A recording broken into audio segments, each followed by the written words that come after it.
Simon Wright is a writer based in London for RT, in charge of several projects including the political satire group.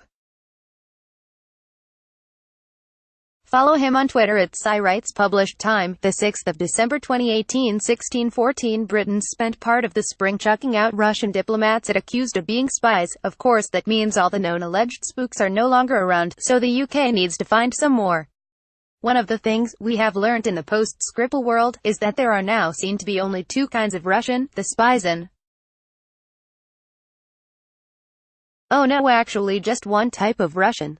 The Daily Mirror claims it has seen a leaked official memo in which military and intelligence officers in Britain are warning that Russian diplomats who are not thrown out of the UK after the Novichok attacks earlier this year are being mobilized on intelligence missions. The leaked message urges security and military personnel to record any Russian diplomatic cars spotted in Britain. Who is it that leaks all this stuff anyway?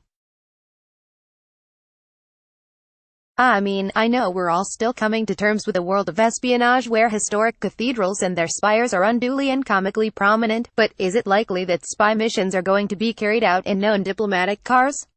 And isn't most spying done by professional web surfers these days anyway?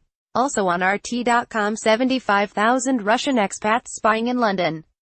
Their handlers' workload must be a nightmare. This whole spy game, the non-James Bond real-life version, has always looked a little strange to me. I get the impression that a lot of spooks are often known to the authorities in whatever country they operate in, but are largely left to go about their business, within reason. If watching 7 seasons of Homeland has taught me one thing, it's that it's better to know who and where the spies are, than to be left guessing who is tapping up Foreign Office cleaning staff or any scraps of paper being thrown out. This reported leaked memo, which the Daily Mirror says it has seen but has not printed, lays bare the consequences of Britain's attempts to look tough in the wake of the poisoning of the Skripals. It kicked out 23 Russian diplomats it accused of being spies, so now it doesn't know who to cast suspicion on anymore.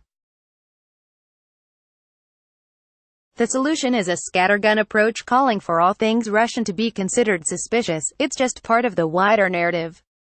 Also on RT.com, Moscow is culpable. Theresa May expels 23 diplomats, freezes assets.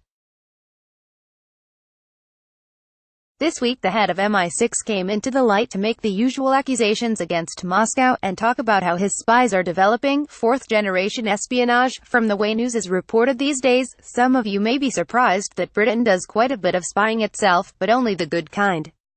Then there was a Russian journalist accused of suspicious behavior for filming a report outside the HQ of Britain's 77th Brigade, the UK's cyber warfare specialists. I can't talk to the quality of his report, but I can say he was a little surprised to be dubbed a spy, especially as the camera he was using was quite visible, and not hidden in a buttonhole. UK Defence Secretary Gavin Williamson said, "We take the security of our bases and personnel incredibly seriously. If a member of the public sees anyone acting suspiciously in or around a military base, it should be reported to the police as a matter of urgency." I think what he really meant is, if you see a Russian, report them. Of course the media is not helping in all of this, and is working extremely hard to increase tensions.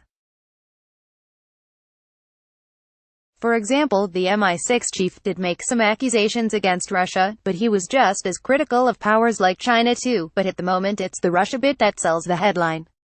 The Daily Mirror story on the leaked memo begins with the line, "Russian spooks have launched a fresh wave of potentially deadly espionage missions across the UK. British security chiefs have warned." Nothing in the story justifies the phrase, potentially deadly. As any good salesperson knows, adjectives sell. Like this story? Share it with a friend. The statements, views and opinions expressed in this column are solely those of the author and do not necessarily represent those of RT.